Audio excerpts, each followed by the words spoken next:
Hi, it's Victor Kim, and welcome to our midweek meditation. This week, I lost a very close friend and a mentor in ministry. The Reverend Jack Stewart was my predecessor at Grace Presbyterian Church in Calgary. I had the blessing of being in team ministry with Jack for 6 years at the very beginning of my ministry. I spent the first 3 years as the assistant minister, then the next 3 years as the associate minister at Grace. And when Jack retired, I was called to the position of senior minister at Grace Church, where I served until my call to Richmond Presbyterian Church. Recently, I was able to speak to a group of people about my experiences within our denomination, the Presbyterian Church in Canada. And I said that I had been very fortunate, very blessed to be able to minister for almost 30 years now as someone who has been accepted and acknowledged within our denomination. I have found a place within the PCC to do ministry, hopefully meaningful ministry, a ministry that I certainly have found fulfilling. It's not always the case for all the ministers within our denomination, unfortunately. Some struggle to find a good fit. Others don't get the acknowledgement really that they should, and they toil away in a degree of anonymity.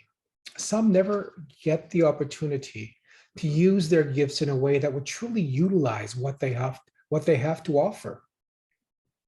I have been blessed, but it all started because one person took a chance on a young, unproven student and offered to mentor me. I remember first meeting Jack Stewart when I was studying theology at Knox College in Toronto. I came home to Calgary to be recertified by the presbytery, which all students needed to do every year. And I was told that I needed to meet with the Reverend Jack Stewart at Grace Presbyterian Church. I'd never been to Grace. I didn't even know where it was. And I had never met Jack Stewart before. I didn't know him from anybody else. So I found my way down to the church, and this beautiful, huge sandstone building in downtown Calgary. And I walked up the stairs to Jack's office. And I was greeted by this man with an Irish accent and a broad smile. His desk was positioned so that behind him was this massive wall of books. And I really mean a massive wall. Hundreds of books were on those shelves. I had no idea how anyone could ever read them all. I don't remember a thing about my first meeting with Jack. I just remember being intimidated. But the presbytery did recertify me, and I was able to return to my studies at Knox. A year or so later, I met Jack again, but this time I met him in Toronto, and of all places, in a washroom. He was in Toronto for some meetings of the church, and I was there after my studies had ended for the year, and I was just about to leave to go to Korea to get engaged to Solhi, or Sophie, the woman who would later become my wife. And Jack Stewart happened to be in the residence. He was staying in the residence at Knox College, and he was in the main floor washroom of the center block of Knox College. And I walked in, and he was in one of these t-shirts, those muscle shirts, a white muscle shirt, and his face was covered in shaving cream. And I had no idea of who this person was who was in the center block washroom. And as I walked in, he looked over at me and he said, "Victor." I panicked, and I went through as many names as I possibly could in a very, very short period of time in my mind. I had no idea who this man was, whose face was covered with shaving cream. I had no idea who he was. I guessed. "Jack Stewart?" Good memory, said Jack. Whew, whew. We had a quick chat, and I told him that I was headed to Korea, and then I would be back to finish my final semester of seminary. Well, maybe he was impressed by my memory, probably not, but something stayed with Jack. And after I returned from Korea later that summer, I visited Jack back in Calgary, back at Grace, to ask him about using Grace Church, renting Grace Church for my upcoming wedding the next year. He asked me what my plans were, and I told him, well, I was going to graduate and I would be seeking a call as a minister. Well, one thing led to another, and Jack wanted to know whether I might be interested in the vacancy that Grace Church had for an assistant. How could I say no?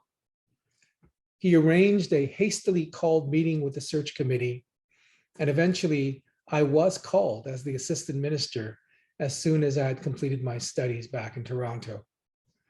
I wonder what Jack saw in me. And of course, I recognize that the Spirit of God, God's hand, was in all of this. I do recognize that. But the Spirit still has to find people who are willing to be used, right? The Spirit still has to find people through whom to work. And Jack was that person for me. Jack was that person for me. Why this experienced, accomplished minister would take a chance on a brand new Korean Canadian graduate, it's hard for me to know. I don't know what he saw, but I do know that without Jack's decision to take a chance on me and to bring my name to the search committee, I don't think I would have ever begun my ministry at Grace. And 6 years later, without Jack's unspoken support for me, support that he didn't need to tell anyone, I don't think that I would have been called as the senior minister, a role that I was blessed to serve in for over 16 years.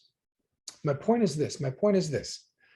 I am grateful to Jack Stewart, and I deeply mourn his passing. I will miss him.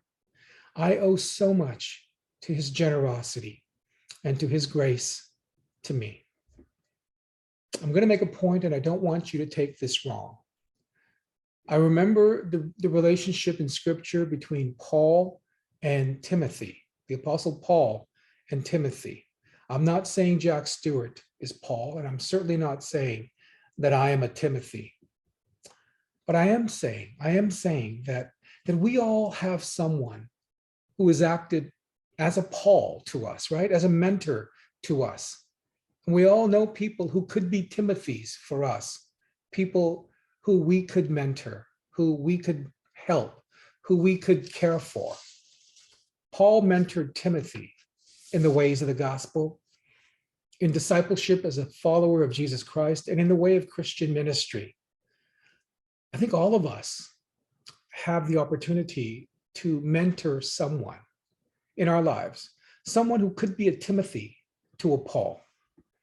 I think there are countless Timothys out there in the orbit of our lives, people who just need someone to take a chance on them, to see something of value in them, to make a commitment to them, to give them an opportunity to use the gifts that God has placed in them. I wonder about us. Who are the Timothys in our lives, right?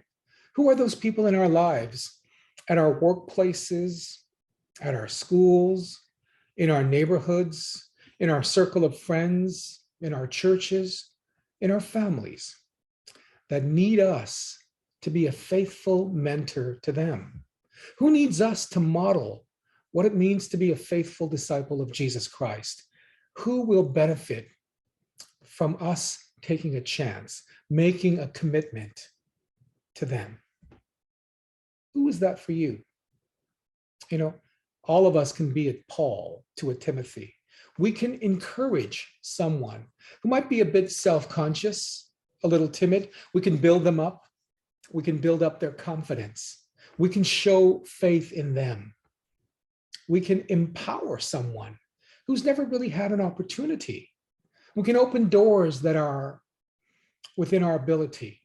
We can pave a path for them to follow. We can equip a person who may not have the right tools at the moment. We can train people to grow in their gifts. We can spend time and energy, the time and energy needed to support people so that they can mature and so that they can grow, to make mistakes in a safe and secure environment. And most importantly, we can live a life of faithfulness. We can live a life of faithfulness so that others might see Christ in us. It's what I really most appreciated about Jack Stewart. He had a great sense of humor and he could spin a story. I mean, he was Irish after all. But he was a faithful Christian. He was a faithful Christian. And more than anything else, he mentored in me what a faithful Christian ministry could be like. I'm grateful to Jack for his mentorship, for his friendship, and most of all, for his Christian witness. I hope that I can do for someone else what Jack did for me. My friends, may we listen to the leading of the Spirit in our lives. The Spirit wants to use us to impact others, to use us to be mentors to those who need our investment in their lives.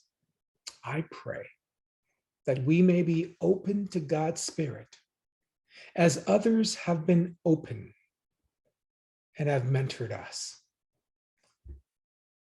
I want to invite you to listen now to a beautiful meditation by our music director, Jannie Burdeti.